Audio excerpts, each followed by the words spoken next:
So what I want to talk to you guys about now is just real quick, and this is not something I prepared, but someone was asking me about what I call now money. Who knows what now money is? Passive income? Good guess. What else? Now money. I need money right now. Because here's the thing, guys. It's because of my personality profile, I'm like a scientist and an engineer. So it's all well and good to talk about these concepts. They're not theories, but to talk about these concepts on how to build a big business. But some of you guys need now money, because you can tell that the systems that I put in place, they take a little while to pay off, right? I mean, you put them in place, but they may not. Now, some people actually are getting immediate results. So I just wanted to talk to you guys. Anybody need now money? Is there anybody that needs that now money? Yeah. So I just want to talk to you guys around that. Thank you so much. Around that, just real quickly. So the way that, and I'm going to try to not to move too much so my camera guys can eat lunch. So I'll try to stay pretty good. So with now money, here's what I want you guys to think. If you need money right now, well, first, before I say that, let me share this with you. Some of you need to blow up your business and start over. Okay?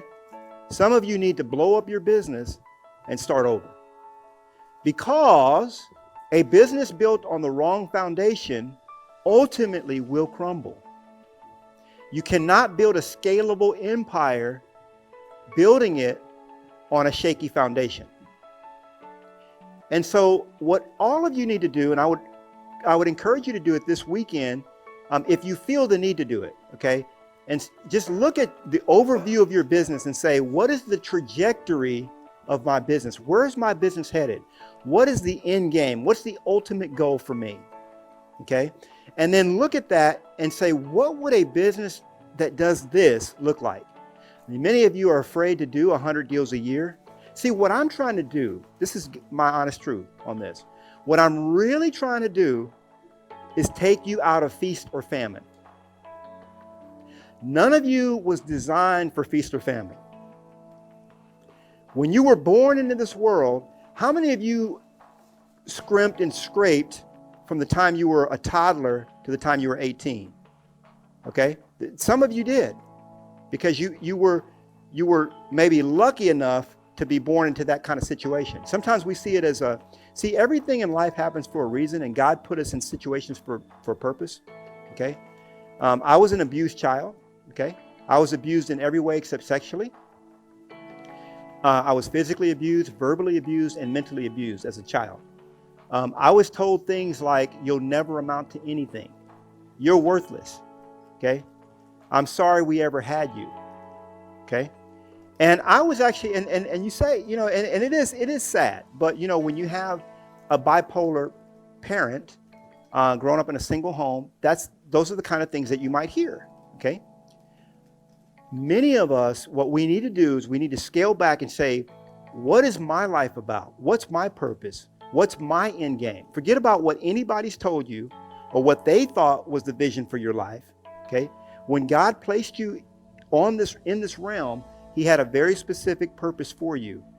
And so you need to say, what is it that I want? What's my life about? And that might be something like, okay, I want to do this, I want to do that. You'll have this bucket list, if you will. But taking it back to real estate, how do I want my business to look? Think about it this way. If we were having a conversation in a coffee shop 1 year from now, okay, and we were sitting down and you told me, and now we're forward thinking, you're future pacing is what this is called. And you were having a conversation with me right now, what would have happened or what would have had to happen in your business, both personally and professionally, what would have had to happen in your life to where you say, this was the best year of my life, and I actually reached and exceeded my goals? See, when you set goals, there's only one of three outcomes, guys. There's only one of three outcomes when you set a goal. You either meet the goal, you either exceed the goal, or you fall short. You met, exceeded, or fell short. Now, obviously, you have to have a goal in mind, right? So what I want you guys to think about this weekend is say, this is how I see myself. I see myself as a listing specialist. I've taken 40 listings, or whatever your number is, whatever your comfort number is, okay? And what I did, a practice that I did was I went on eBay. I did this my first year in the business, and I got a bunch of Monopoly sets, okay? I took all the houses out of those, and I put 100 houses on a table. It was in my office. I did this for years. And I had on one side, I said, this is the goal, okay? And this is, so I had goal written over here, and I had actual written over here.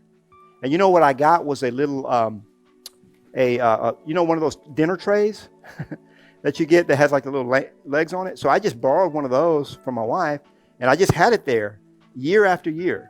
And I would put all my houses on one side. So I'd stack them up, and I'd have 100 houses.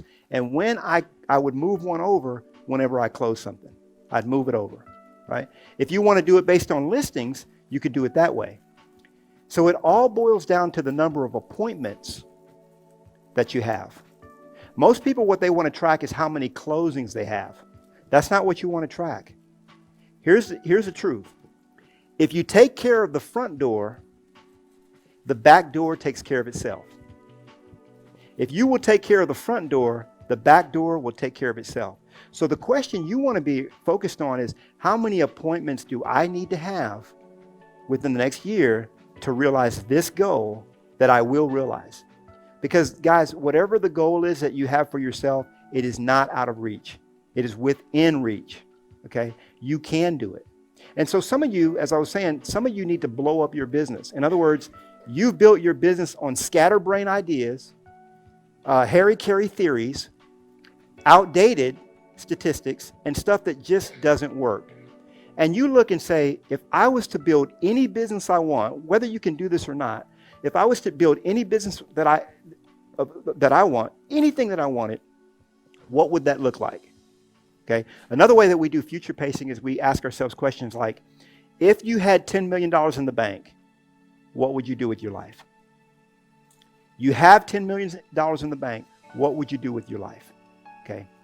There is not a single thing that I do on a daily basis that is not the thing that I want to do more than anything else in the world right now today.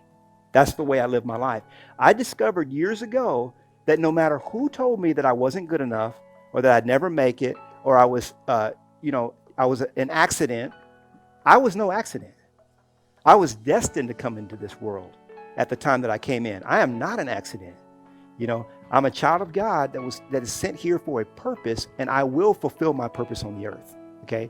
So if people say, well, what would you do on your last day on earth? The same thing I did yesterday. That's exactly what I would do.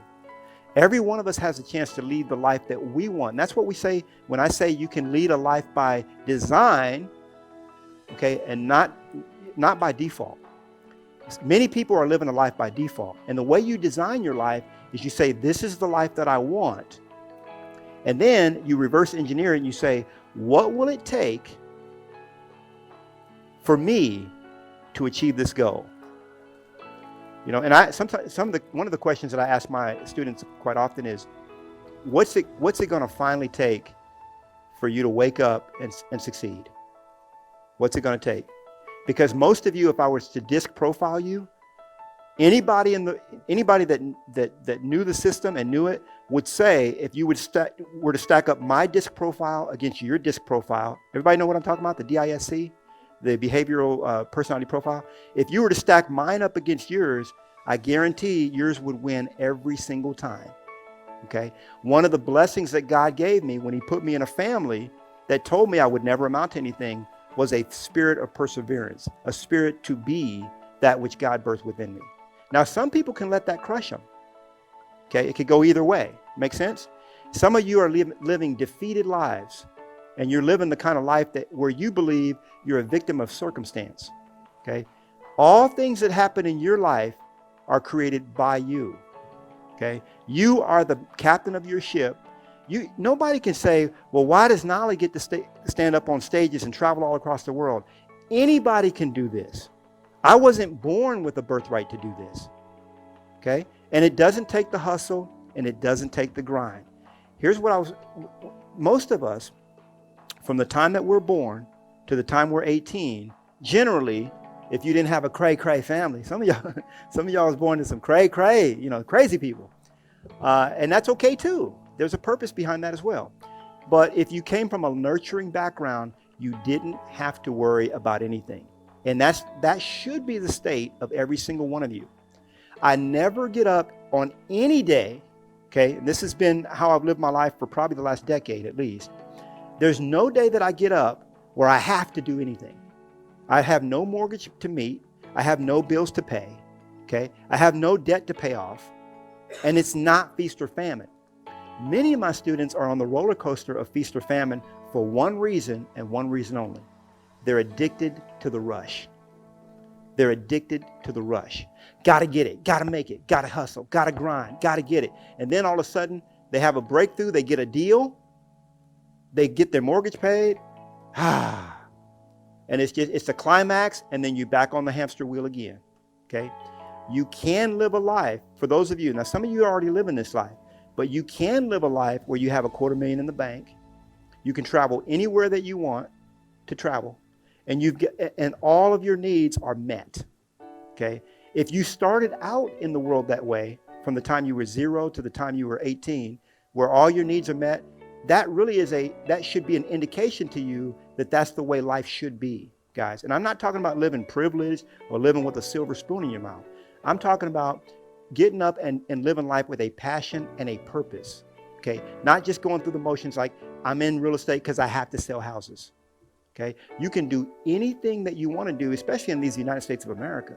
You can do and be anything that, and I don't say anything that you want to do, but I say anything that God has directed you to do. Because when it's divinely inspired, see, when I came in this earth, I don't like standing on stages and talking to people. It might be, you might think that I like doing this. Now, when I'm here, I shine. Why do I shine? Because this is what I was born to do. I was destined to do this, okay?